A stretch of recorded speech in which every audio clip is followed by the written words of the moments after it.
पूरी अयोध्या को दुल्हन की तरह सजाया है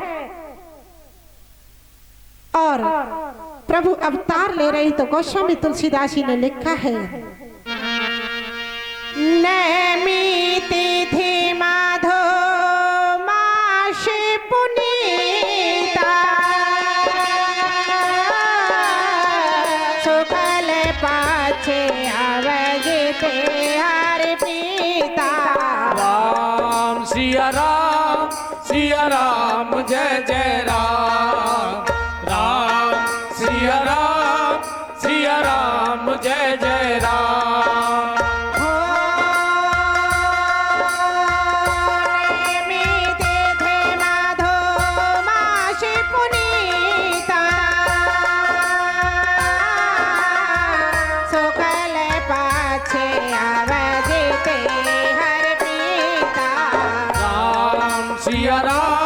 सिया राम जय जय राम, राम सिया राम जय जय राम। चैत्र मास के शुक्ल पक्ष की नौमी तिथि अभिजीत मुहूर्त में दिन के ठीक 12 बजे प्रभु श्री राम ने अवतार ले लिया, प्रकट हो गए। बोलिए अवधेश कुमार राम जी लाला की।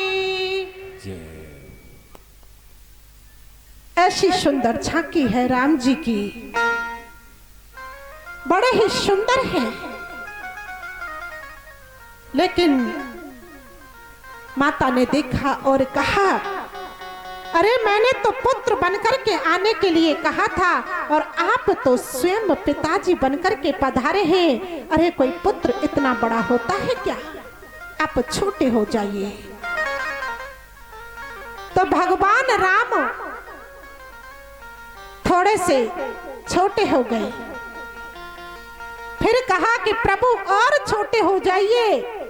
प्रभु ने कहा कि माता बड़ी परेशान करती हो, और छोटे हो गए। लेकिन प्रभु ने कहा कि माता अब क्या करें? मैया बोली, देखो जब कोई बालक छोटा सा होए तो वो पहले रोना शुरू करे, पहले रोना तो शुरू करो। जैसे ही प्रभु ने रोना शुरू किया है, आकाश मंडल में सभी देवता देख रहे हैं, बड़े गदगद हो रहे हैं, बड़े ही प्रसन्न हो रहे हैं। सभी देवता बड़े प्रसन्न होते हैं और दर्शन करने के लिए खड़े हैं सभी कि प्रभु के दर्शन कैसे हो, ये मैया बाहर कैसे निकाले। बाहर भी तो निकलना है। लेकिन जैसे ही मैया ने बताई है बाहर कि प्रभु ने अवतार ले लिया है और सभी देवताओं ने स्तुति करना शुरू कर दिया। आइए हम सब स्तुति करते हैं। प्रगट कृपाला दीन दयाला कौशल्या हितकारी हरसित में तारी मुने मने हारी अद्भुत रूप विचार रंग बरसे गो आहा राम, रंग बरसे गो, रंग बरसे कछु इमरत बरसे और बरसे कस्तूरी, रंग बरसे गो आहा राम, रंग बरसे गो।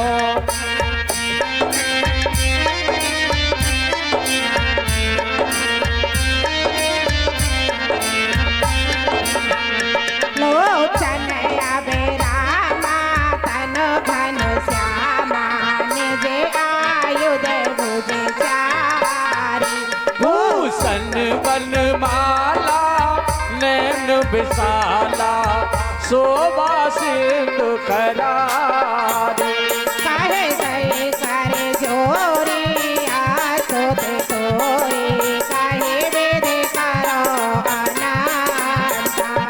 माया गुण ज्ञानातीत गमाना में पूर्ण, माया गुण ज्ञानातीत गमाना वेद सागर सनगुण आगर देगा मैं सुख संता सो मम हित लागी जन अनुरागी भयो प्रगट श्री कलता ब्रह्मांड ने काया निर्मल माया रोम रोम प्रतिवेद कहे मम और शोभासी यह उपहासी सुनत धीर मत थिर न रहे उपजा जब ज्ञाना प्रभु मुशिकाना चरित बहुत हित कीन चाहे कई कथा सुहाई मात बुझाई जई प्रकार सुत प्रेम लगे रघुबर से गो आहा राम रघुबर से गो माता कोने बोली तो मत डोली सजाओ ताते रूपा की जय शिशु लीला अति प्रिय शीला ये सुख परम अनुपा रघुबर से गो राम राम रघुबर से गो अरे रघुबर से कछु अमृत बरे से रघुबर से कस्तूरी रघुबर से गो आहा राम रघुबर से गो सुने बचन सुजाना रोदन थाना होए बालक सुरे भूपा यह चरित जो गावे हर पद पावे बेल पर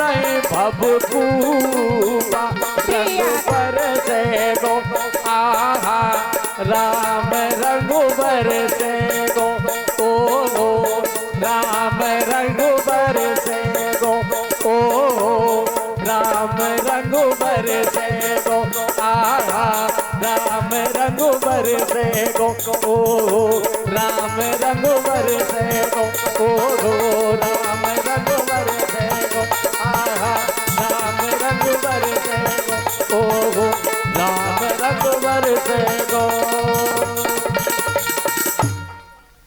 और सभी देवताओं ने स्तुति की है। लेकिन दिन के ठीक 12 बजे जब प्रभु ने जन्म लिया तो जो सूर्य नारायण है वो बाहर ने आगे बढ़ने का नाम नहीं लेते हैं, नाम नहीं लेते।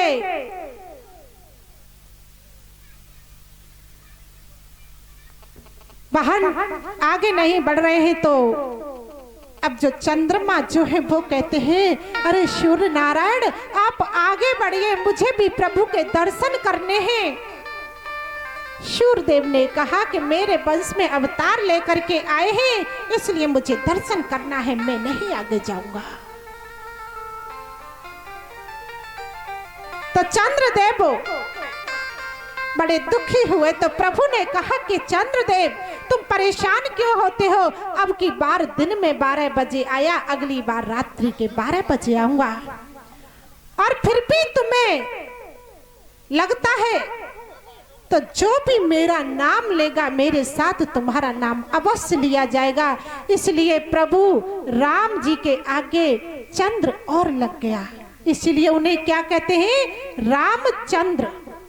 बोलिए रामचंद्र भगवान की जय हो। मुझे तो ऐसा लगता है कि माताओं को बड़ा दुख हुआ है। हमारे ये भैया लोग जो सामने बैठे हैं वो ये सोचते हैं कि हमसे तो कहा ही नहीं जा रहा ताली बजाने के लिए, इनकी क्लास लिखती रहती है बस। तो साथ में आपसे भी कहा जाता है, एक बात बताओ, भगवान के दरबार में शर्म आ रही है आपको तो उठाओ खुदाना हाथ ऊपर, उठाओ सभी।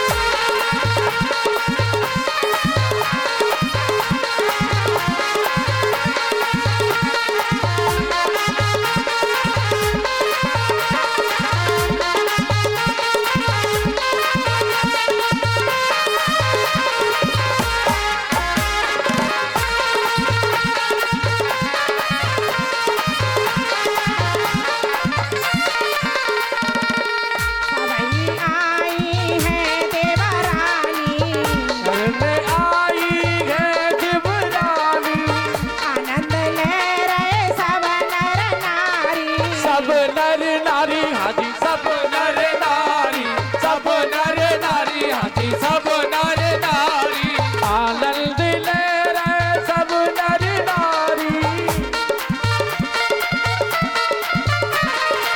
ब्यासी लोटा में रुपैया आवाज में जय हो भदैया प्रगट भये चार भैया अवधपुर बाजे बधैया प्रगट भये चार भैया अवधपुर बाजे बधैया बाजे भदैया राम बाजे भदैया बाजे बधैया रम बाजे बधैया बाजे भदैया राम बाजे भदैया बाजे बधैया रम बाजे बधैया बाजे भदैया बाजे भदैया बाजे बधैया रम बाजे बधैया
प्रगट भाई चार भैया भये चारों भैया अवधपुर बाजे बधैया भले हो बोलिए सामने सरकार की प्रगट भाई चार भैया आवाज में प्रगट भये चारों भैया अवधपुर बाजे बधैया प्रगट भाई चार भैया आवाज में बाजे भदैया प्रगट भाई चार भैया अवधपुर बाजे बधैया बाजे बधैया बाजे बधैया बाजे बधैया बाजे बधैया बाजे बधैया अभी प्रभु के कानों तक आवाज नहीं पहुंची है। जब मेरे तक ही थोड़ी सी आई है तो वहां कहां पहुंची होगी। बोले गोविंद भगवान की। अब के तो कुछ लगा कि यहाँ हो आप।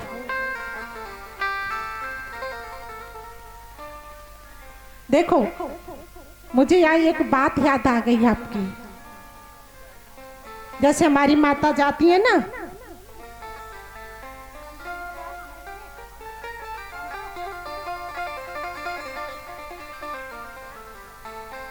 कि एक व्यास जी आए थे कथा सुनाने कहीं। जैसे हमारी माता जाती है ना खड़े हो के, बार बार भाई लोग भी जाते हैं कुछ खड़े होके। नियम तो ये होता है कि कथा में से बीच में खड़े नहीं होते, ना बैठ बोलते हैं, ना बात करते हैं। लेकिन हमारी माताएं नहीं मानती है। वो कहती है कि कभी सानी करनी है, कभी क्या करना है,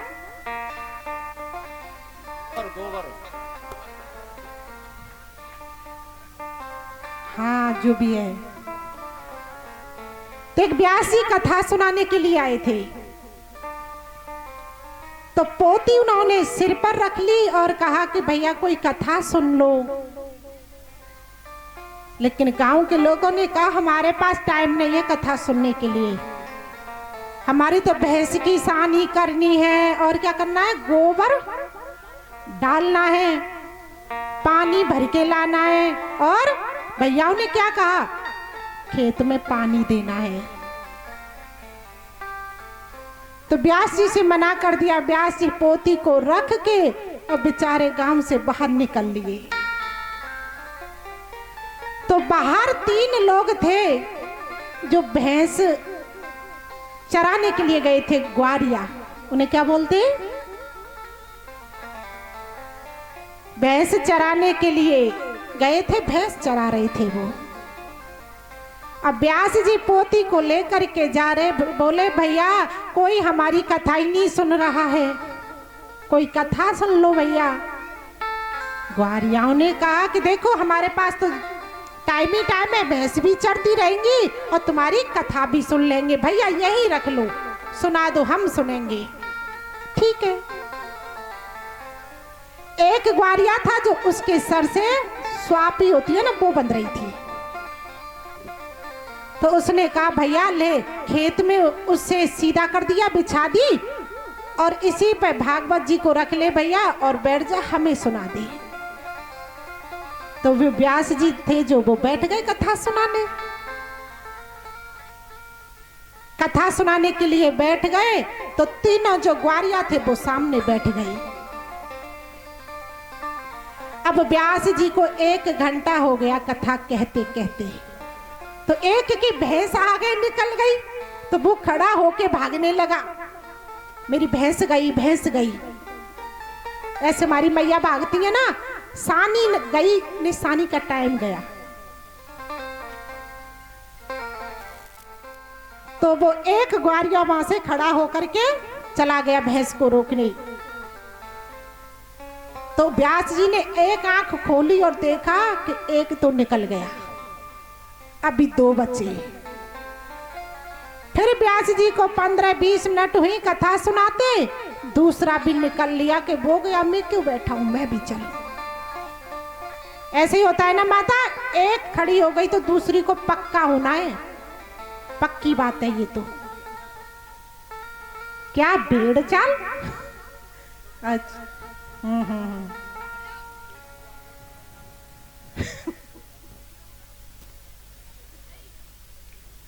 अब क्या हुआ, व्यास जी ने देखा कि वो भी गया खड़ा होके। अब व्यास जी बोले भैया या पूरे गांव में एक ही भक्त बचा है, भैया मैं तुमसे बड़ा प्रसन्न हूँ, तुमने मेरी कथा सुनी है, बताओ तुम ही बैठे हो कथा सुनने, 2 तो ग्वारिया निकल गए और तीसरा क्या कह रहा है, भैया कथा वथा से मुझे कोई मतलब नहीं है, मेरी तो जो स्वापी है ना तेरे नीचे, इसलिए बैठा हूं, इसके लिए बैठा हूं मैं तो ऐसे भक्त रह गए हैं, श्रोता रह गए हैं।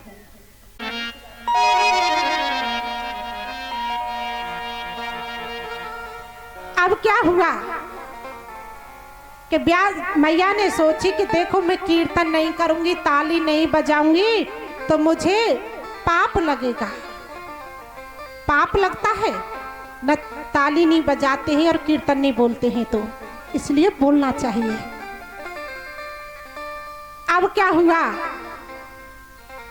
कि मैया ने सोची कि यदि पति का नाम लेते हैं तो नाम लेने से पति की उम्र कम हो जाती है, और ये व्यास जी जो कीर्तन कराते हैं उसमें मेरे पति का नाम आता है। और यदि में उसके पति का नाम था देवकी नंदन, कीर्तन कराते तो वो होता पाप लगता, क्योंकि उसमें उनके पति का नाम था। माता शांति से बैठे।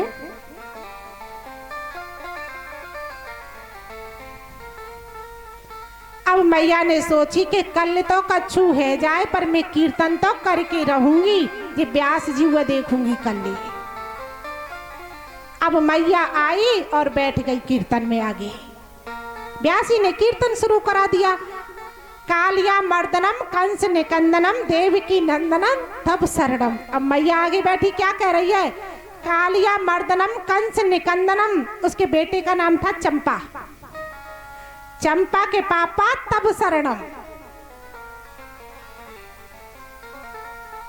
ब्यासी कीर्तन करके बंद हो गई। मैया ने कहा कालिया मर्दनम कंस निकंदनम चंपा के पापा तप शरणम।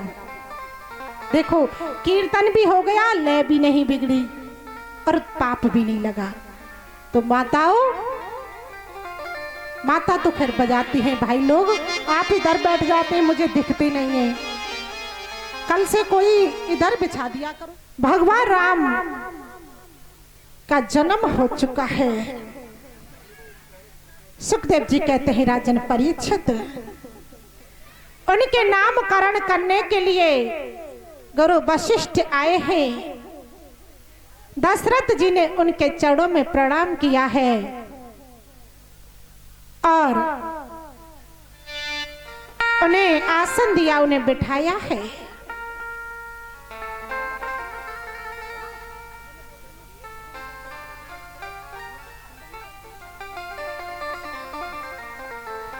लेकिन गुरु वशिष्ठ ने जैसे ही नामकरण किया है, नामकरण कर रहे हैं, जब कहते हैं कि जब अजन्मा का जन्म होता है तो अनामी का नाम क्यों नहीं है। 108 प्रियजनों को साथ लेकर के वशिष्ठ जी यज्ञ मंडप में बैठे हैं। भगवान प्रातः श्रीमन नारायण का राम स्वरूप में प्राकट्य हुआ है। उनका नामकरण वशिष्ठ देव कर रहे हैं। लाखों नर नारी एकत्र हैं और इस झांकी के दर्शन कर रहे हैं।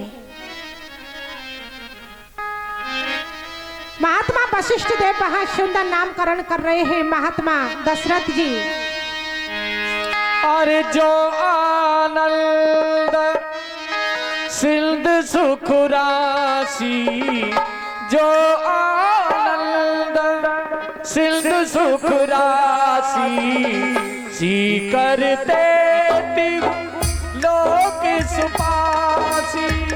जो आनंद सज सुख राते, सी करके लोक उपासी। जो आनंद सिंध सुख राशि, सी करते लोक सुपासी, सी करते लोक सुपासी।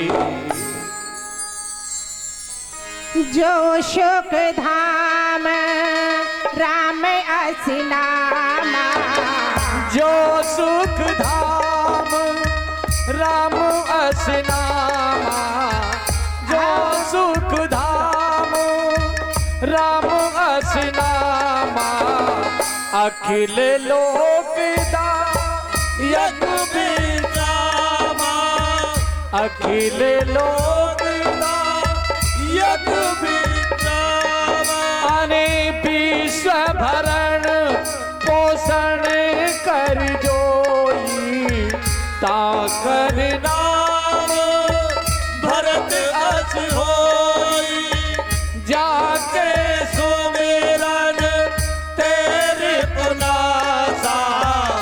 नाम सतुहर वेद प्रकाशा, नाम शत्रुघ्न वेद प्रकाशा। लक्षण धाम सो राम प्रिय, सकल जगत आधार, गुरु वशिष्ठ तेरा खा, लक्ष्मण नाम उदार। महात्मा वशिष्ठ देव जी नामकरण इस तरह से कर रहे हैं। कहते हैं कि ये राम है जो सुख की राशि है, ये तीनों लोकों के स्वामी है, इसलिए इनका नाम मैं राम रखता हूं। ये जो है इनका नाम मैं भरत रखता हूं। और एक है लक्ष्मण, दूसरे है शत्रु। चारों भाइयों का इस तरह से नामकरण हो गया। जो लक्षण का धाम है, राम का परम प्रिय है, ऐसे आपके इस पुत्र का नाम मैंने लक्ष्मण रख दिया। लेकिन सुखदेव जी कहते हैं राजन परीक्षित, सभी का नामकरण किया है, अब धीरे धीरे चारों भाई बड़े हो रहे हैं, एक साथ में आनंद की सीमा नहीं है। सभी माता बड़ी प्रसन्न है, बड़ी खुश है। अब थोड़े बड़े हो गए। सुखदेव जी कहते हैं राजन परीक्षित, विश्वामित्र जी आए राम जी को लेने के लिए। दशरथ जी ने एक बार मना कर दिया, लेकिन राम लक्ष्मण दोनों को गुरु वशिष्ठ के आदेश का पालन कर महर्षि विश्वामित्र के साथ भी भेज दिया। बीच मार्ग में प्रभु ने ताड़का का उद्धार किया। बड़ी सुंदर कथा है। आचार्य सुखदेव जी तो राजा परीक्षित को बस संक्षिप्त में सुनाते जा रहे हैं। विश्वामित्र जी के साथ वहां जाकर प्रभु ने मारीच और सुबाहु नाम के निशाचर थे, उनका भी उद्धार किया। लेकिन जनकपुरी में जनक जी के यहाँ शिव जी का धनुष है सज्जनों। अब वहां पर जा रहे हैं भगवान राम को लेकर के उनके गुरु। तो जनकपुरी में पहुंच गए हैं। वहां जाकर के देखा है कि यहाँ पर सीता का स्वयंवर हो रहा है। पाराम्मा जानकी जगत माता का विवाह होगा। भगवान राम बैठे हैं, उनके गुरु बैठे हैं, और जितने भी वहां राजकुमार आए हैं सब सामने बैठे हैं। परीक्षित सब बैठे हैं सामने और धनुष को उठाते हैं सब एक एक करके, लेकिन कोई धनुष को उठाना तो दूर, कोई हिला भी नहीं सका। कोई नहीं हिला सका। लेकिन सज्जनों, अब मेरे प्रभु गए हैं और जैसे ही धनुष को उठाया है, उठाते ही उनका थोड़ी सी उंगली लगी कि उसके तो 3 टुकड़े हो गए। धनुष टूट चुका है। और लेत चढ़ावत खेचत गाड़े, रावत खेचत गाड़े, लेत चढ़ा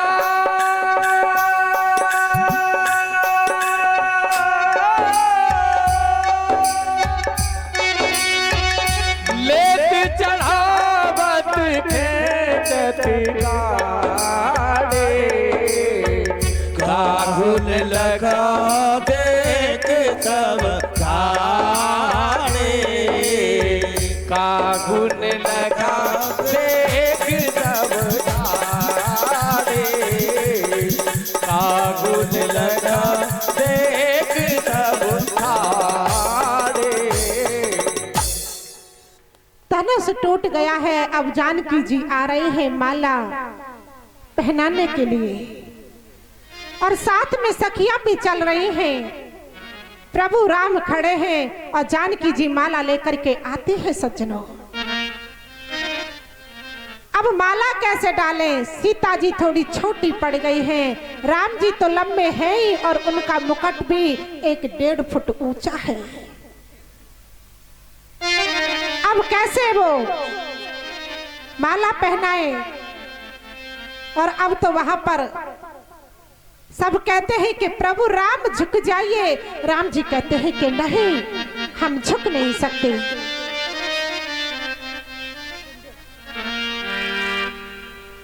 अब माला पहनाने की कोशिश करती हैं, लेकिन पहना नहीं पाती हैं। अब वहां पर सैनिक भाग दौड़ करने में लगा है। कभी सखियां कहती हैं झुक जाइए, पर राम नहीं झुकते हैं। अब क्या हुआ सज्जनों?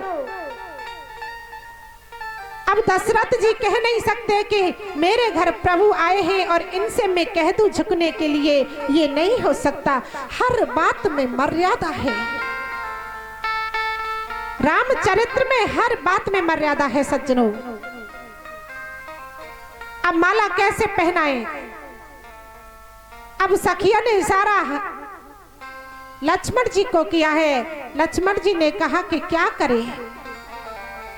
लक्ष्मण जी खड़े होकर के गए और जाकर के साष्टांग भैया के चरणों में लेट गए और राम जी माला बाला भूल गए। और जैसे ही लक्ष्मण जी को उठाने के लिए हुए, तुरंत जानकी जी ने माला पहना दी। बोले श्यावर रामचंद्र भगवान की।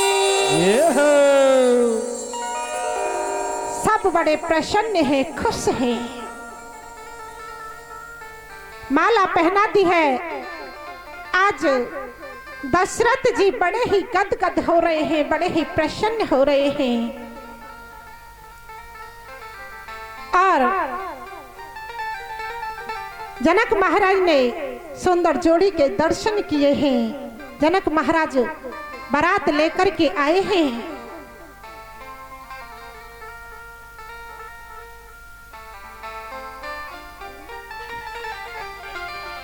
बोलिए गोविंद भगवान की।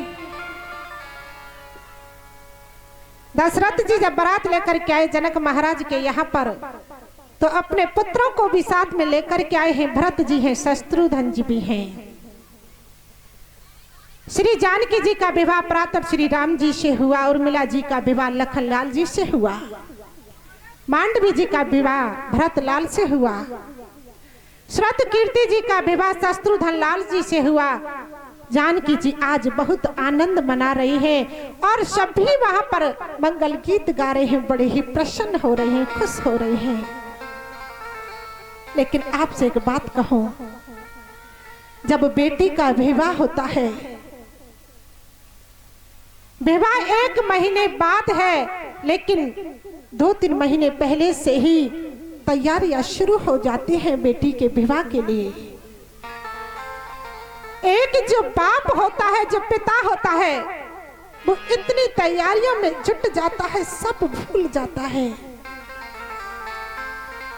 घर में चाहे एक भी पैसा ना हो, लेकिन वो घर में जो बेटी है, वो लक्ष्मी बैठी है, तब तक पैसों की कमी नहीं रहती है। हर काम होता है, पैसों की व्यवस्था अपने आप हो जाती है, सब काम हो जाते हैं। बेटी का विवाह करता है, लेकिन जब बेटी को विदा करता है, बेटी की जब विदाई होती है तो सब रोते हैं। पिता भी रोते हैं, माँ भी रोती है, भाई भी रोता है, जो रिश्तेदार आते हैं वो भी रोते हैं। और जो अच्छी बेटियां होती है ना, उनके लिए चाची ताई भी रोती है, पड़ोसियां भी रोते हैं, सब रोते हैं, क्योंकि वो भेदभाव नहीं करती हैं। वो अपनी चाची चाचाओं को भी अलग नहीं समझती हैं। उस बेटी के लिए सब रोते हैं। लेकिन जब वो बेटी विदा होती है तो एक जो है वो ऐसा रोता है कि संभालने से भी नहीं संभालता है। एक जो होता है वो इतना रोता है कि उसकी 1 मिनट भी नहीं बनी है। जब वो विदा होती है तो लिपट करके रोता है उससे।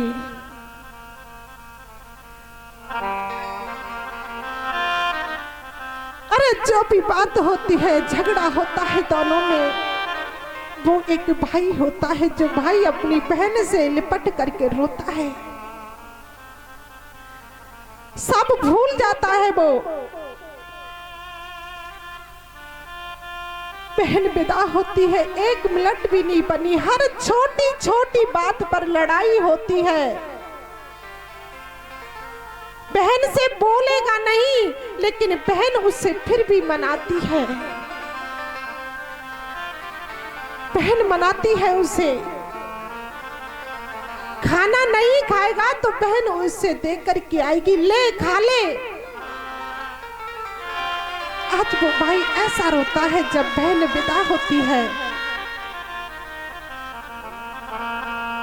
लेकिन काहे को ब्याही विदेश रे सुने बाबुल मेरे, काहे को ब्याही विदेश रे सुने बाबुल मेरे, काहे को ब्याही विदेश।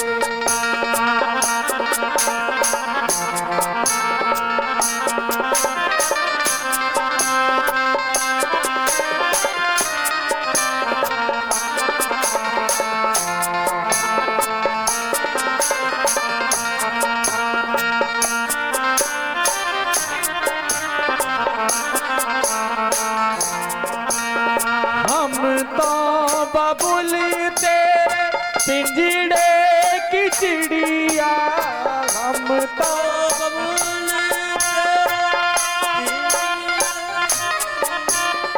हम तो बबुल तेरे पिंजड़े की चिड़िया, भोर होई उड़ी जाए रे सोने बाबुल मेरे, काहे को ब्याही विदेश रे सोने बाबुल मेरे, काहे को ब्याही विदेश।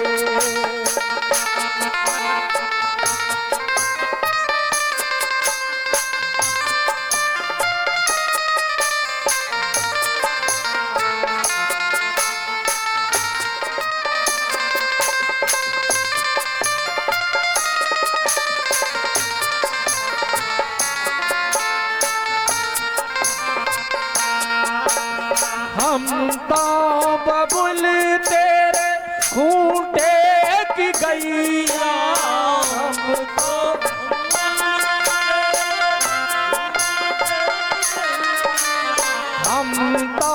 बबुल तेरे खूंटा की गैया, हम तो बबुल तेरे खूंटा की गैया, जितना के हकी जाए रे सोने बाबुल मेरे, काहे को ब्याही विदेश रे सोने बाबुल मेरे, काहे को ब्याही विदेश।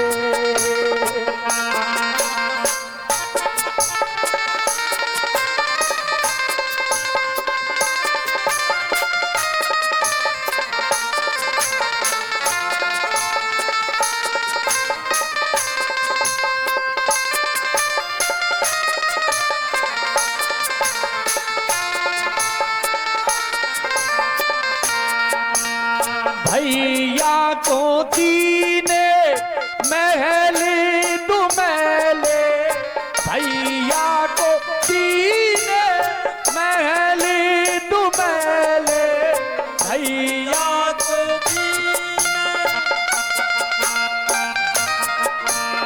भैया को दीने महल दुमैले, भैया को दीने महल दुमैले, हमको क्यों परदेश रे सोने बाबुल मेरे, काहे को ब्याही विदेश रे सोने बाबुल मेरे, काहे को ब्याही विदेश रे सोने बाबुल मेरे, काहे को ब्याही विदेश।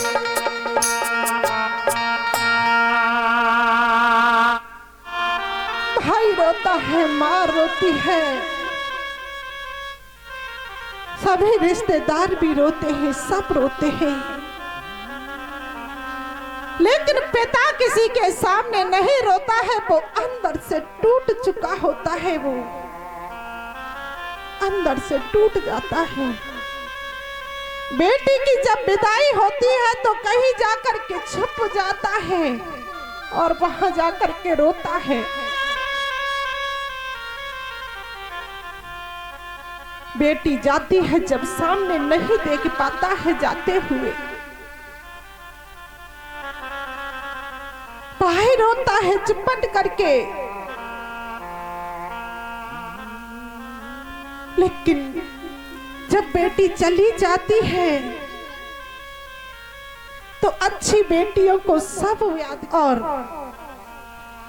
पड़ोसी भी कहते हैं कि वो यहाँ पर रहती थी जब तो हमारे घर रोज आती थी, अब तो इतने दिन हो जाते हैं कभी आती नहीं है। अब तो वो दिखती भी नहीं है, चिड़िया की तरह उड़ गई, चली गई वो सब कुछ छोड़ करके।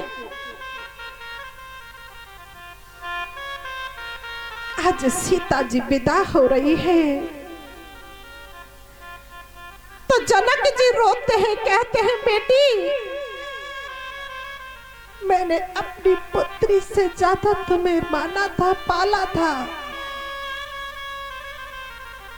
आज तुम भी छोड़ करके जाती हो। मां रोती है, जानकी जी को विदा कर दिया है।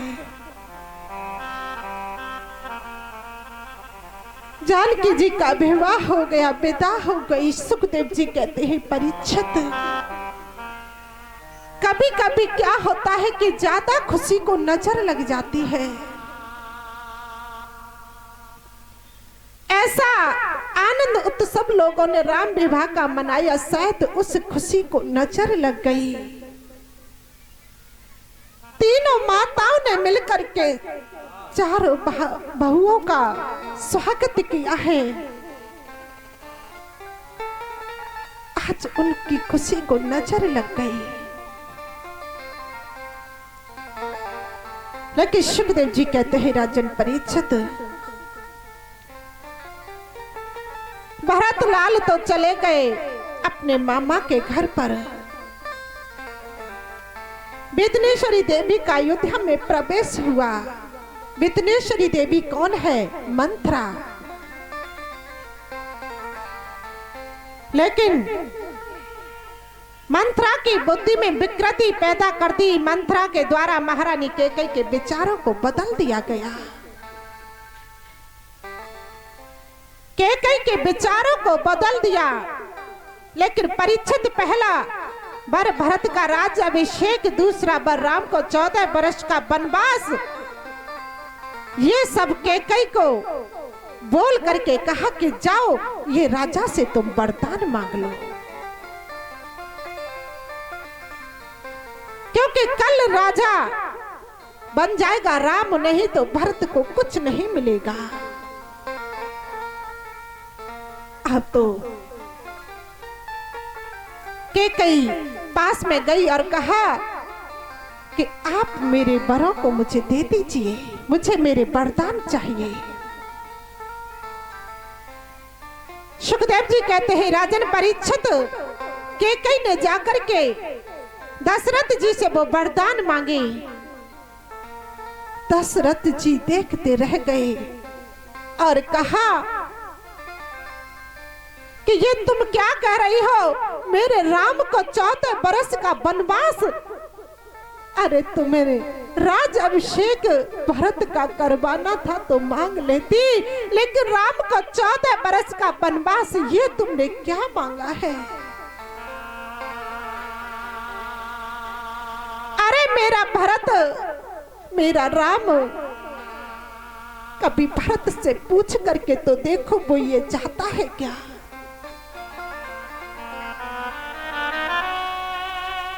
लेकिन सुखदेव जी कहते हैं परीक्षित, सौतेली माँ के वचन सुन करके आज राम 14 बरस के लिए जा रहे हैं वन को, और लक्ष्मण जी भी साथ में जा रहे हैं। उर्मिला से कहा कि सुनो, 14 वर्षों तक तुम्हारे नेत्रों में आंसू नहीं होने चाहिए, रोना नहीं है। सुखदेव जी कहते हैं परीक्षित, मुझे तो लगता है कि राम के चरित्र का एक आदर्श पात्र उर्मिला भी है। उर्मिला से कह दिया कि आंखों से आंसू नहीं आने चाहिए। माता सुमित्रा ने जो उपदेश लक्ष्मण जी को किया वो अद्भुत है। और कहा कि लक्ष्मण जी महाराज, एक बार क्रोधित हुए पिता के प्रति राम जी ने कहा कि ऐसा नहीं बोलना चाहिए था। उस माँ के कई को मेरे भाई को वन में भेज रही है। अयोध्या वासियों को पता चला है, आज भीड़ इकट्ठी हो गई है। सभी अयोध्या वासी आ गए हैं कि राम जा रहे हैं, लेकिन अयोध्या वासी राम जी के साथ गए। तमसा नदी के किनारे सबको सोता हुआ प्रभु राम ने छोड़ दिया। छोड़ दी अवध नगरिया, छोड़ दी कोई धर के भेष फकीर के राम बनवासी हो गए, के राम बनवासी हो गए, के तीनों बनवासी हो गए। छोड़ दी के राम बनवासी हो गए, के तीनों बनवासी हो गए, के राम बनवासी हो गए, के तीनों बनवासी हो गए। श्रृंग बैरपुर में मेरे रघुबर का पदार्पण हुआ है। निषाद राजगृह से रात्रि भर वार्ता हुई है। प्रातः होते ही केवट ने रघुबर को गंगा पार किया। जानकी जी ने उन्हें मुद्रिका समर्पित करनी चाहिए, लेकिन केवट ने नहीं ली। और पिया घी की सिया जान निहारी, पिया घी की सिया जान निहारी, मन मुदरी मन मुदे ते उतारी, मन मुदरी मन मुदे ते उतारी। पिया घी की सिया जान निहारी, पिया घी की सिया जान निहारी, मन मुदरी मन मुदे ते उतारी, मन मुदरी मन मुदे ते उतारी। अब सुमंत जी जो साथ में आए थे उनसे भी प्रभु राम ने कह दिया कि जाओ, वापस लौट जाओ। निषाद राजगृह के साथ में भरद्वाज मुनि के आश्रम में राम जी पधारे हैं, और प्रयाग में और भरद्वाज के साथ ही वाल्मीकि के आश्रम पर आए। श्री वाल्मीकि मुनि जी से श्री राम जी ने रहने का स्थान पूछा। तेरी यादों के दीप जला के रोशन करेंगे जहां, चमन तेरा आबाद रहेगा, चाहेंगे ऐसी दुआ। ओ हो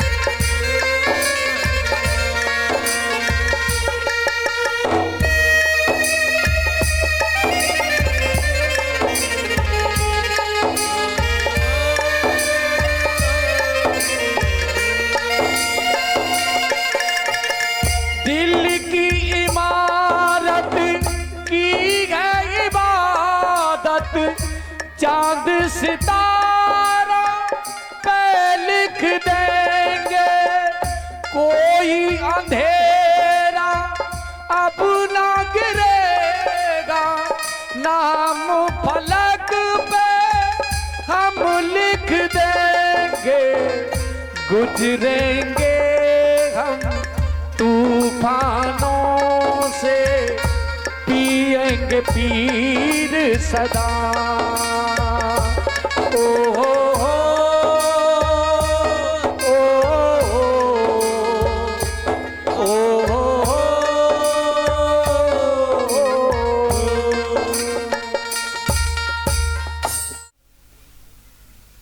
मैं आपको थोड़ा परिचय करा दूं। सुपर्णखा जो है वो रावण की बहन है। रावण की दो माताएं थी। बड़ी माता जी के पुत्र है कुबेर, जो कैलाश पर्वत पर रहते हैं, जिनका बगीचा बहुत ही सुंदर है।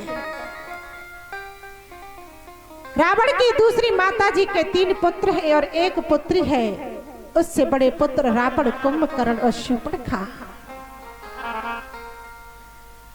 लेकिन कुंभकर्ण और शूर्पणखा जो है, शूर्पणखा वन में आई है, घूम रही है, और भगवान राम, लक्ष्मण और सीता जी जहां पर बैठे हैं वहां पर आ गई है। राम जी ने देखा और कहा कि आप यहाँ पर क्या कर रही हो? एक स्त्री का इस तरह से घूमना ठीक नहीं है। क्यों घूम रही हो? कौन हो तुम? क्या नाम है? शूर्पणखा ने कहा कि अजी, मैं तो वन में ऐसे ही नहीं घूम रही, मैं तो वर ढूंढने के लिए निकली हूँ, अपना विवाह करूंगी। राम जी ने कहा कि विवाह करने का, वर ढूंढने का कार्य तो माता पिता का होता है। शूर्पणखा ने कहा कि माता पिता ने तो बहुत वर ढूंढे, लेकिन मुझे कोई पसंद नहीं आता है, इसलिए मैं स्वयं निकल पड़ी हूँ। अरे तुम सम पुरुषन मौसम नारी, तुम सम पुरुषन मौसम नारी, ये संयोग विधि रचा विचारी, ये संयोग विधि रचा विचारी।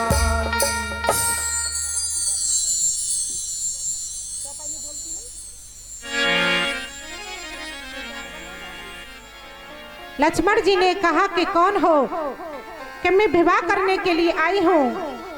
तुम्हारे जो भैया राम है, उन्होंने कहा है कि इनसे विवाह कर लो। लक्ष्मण जी ने कहा कि तुम जानते हो कि वो कौन है? कि वो राजा राम है। तो लक्ष्मण जी क्या कहना चाह रहे हैं कि जब पिताजी के 3 पत्नी हो सकती है तो भैया के 2 भी नहीं हो सकती। जाओ उन्हीं से विवाह कर लो। अब राम जी लक्ष्मण जी के पास भेज दे, लक्ष्मण जी राम जी के पास भेज दे।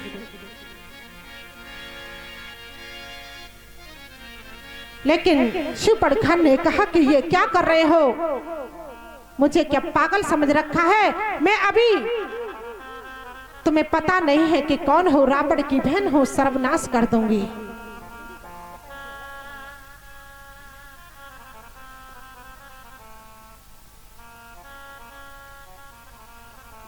लेकिन शूर्पणखा के नाक और कान दोनों हटा दिए। लक्ष्मण जी ने दोनों को हटा दिया है। वहां से शूर्पणखा दौड़ती हुई अपने भाई के पास में पहुंची है। भाई ने अपनी बहन की यह दशा देखी तो रहा नहीं गया। लेकिन सुखदेव जी कहते हैं, राजन परीक्षित, आज प्रभु राम और लक्ष्मण जी माता सीता कुटिया पर है। लेकिन स्वभाव जब एक सोने का मृग बनकर के आया है तो वो आगे आगे जाने लगा। तो राम जी गए हैं, लक्ष्मण जी वहां पर रहे तो लक्ष्मण जी ने देखा। लेकिन सीता जी ने कहा कि आप भी जाइए तुम्हारे भैया के साथ में, आप भी जाइए। तो लक्ष्मण जी गए तो एक रेखा काट करके गए कि भाभी आप इससे बाहर नहीं निकलना। लेकिन वहां पर रावण आ गया है, भेष बदल करके संत का रूप रख करके आया है। संत का रूप लिया और जब उसने सीता का हरण किया तो तब वो संत नहीं था, वो अपने रूप में आ गया था और सीता जी का हरण कर लिया। हरण करके ले गया, सीता जी को लेकर के चला गया। राम और लक्ष्मण लौट करके आए तो देखा कुटिया पर कोई नहीं है। कुटिया पर आकर के देखा नहीं है माता सीता को, अब चारों तरफ खोजना शुरू कर दिया है। इधर जटायु की नजर पड़ी है, माता सीता के ऊपर रोकने की बड़ी कोशिश की है, लेकिन उस रावण ने उसके पंख को काट दिया, पंख काट दी है।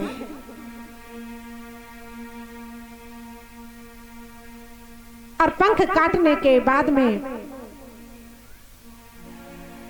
जब राम जी वहां पर पहुंचे हैं, जटायु नीचे पड़ा है, प्रभु ने अपनी गोद में ले लिया है और उन्होंने बताया कि रावण हरण कर करके ले गया है माता जानकी जी का। प्रभु ने उनको भी मुक्ति प्रदान की। सुखदेव जी कहते हैं राजन परीक्षित, वहां से प्रभु आगे गए। इधर सबसे मित्री हुई है राम जी की, हनुमंत लाल जी से मित्रता हुई है। हनुमंत लाल जी आए हैं और वहां से वो जानकी जी की खोज में निकले। खोज में गए तो लंका में पहुंच गए हैं। माता जानकी जी के दर्शन हुए, उन्हें मुद्रिका समर्पित की, लंका में आग लगाई और माता जी की चूड़ामणि ला करके प्रभु राम को दे दी। भगवान राम बड़े प्रसन्न हुए, सारी सेना ने कुछ करना प्रारंभ कर दिया। विभीषण की शरणागति हुई। राम जी ने विभीषण को अपनी शरण में ले लिया। राम जी ने विभीषण को अपने अंक में भर लिया और मानो विभीषण को लंका का राजा बना दिया हो। इधर कुंभकर्ण का उद्धार हुआ, लक्ष्मण जी को शक्ति लगी, हनुमंत लाल जी संजीवनी बूटी लेकर के आए। बड़ा भीषण युद्ध हुआ। राम जी की जितनी वानर सेना है तन में से राम जी का साथ दे रही है, सभी युद्ध कर रहे हैं। ये अद्भुत युद्ध है। रावण रथ पर बैठ करके युद्ध करता है, मेरे प्रभु श्री राम नीचे खड़े होकर के युद्ध करते हैं। देवताओं ने राघवेंद्र की सेवा में अपने रथ को भेज दिया। विभीषण जी के इशारे पर राघवेंद्र ने ऐसा बाण चलाया कि रावण की नाभि में जाकर के लगा और रावण का अंत हो गया। रावण का उद्धार कर दिया मेरे प्रभु राम ने। देवताओं ने फूलों की वृष्टि की। अग्नि देव ने माता जानकी जी को राघवेंद्र को समर्पित करके कहा कि मेरे समान और गंगा जल के समान ये पवित्र है, इसे स्वीकार कीजिए। दशरथ जी ने स्वर्ग से आकर के राघवेंद्र को आशीर्वाद दिया और साकेत धाम को चले गए। कुबेर ने अपना विमान राघवेंद्र को समर्पित किया। हनुमंत लाल ने आज अवध में जाकर के सूचना दी। 14 वर्षों में जितने दिन होते हैं ना, उतने ही दीपक लोगों ने आज अपने अपने घर में जलाए हैं और सभी टकटकी लगा करके देख रहे हैं कि प्रभु आ रहे हैं। 14 बरस में रह करके वन से वापस लौट करके आ रहे हैं। सभी ने दीपक जलाए हैं, सजावट की है। बोले रामचंद्र भगवान की।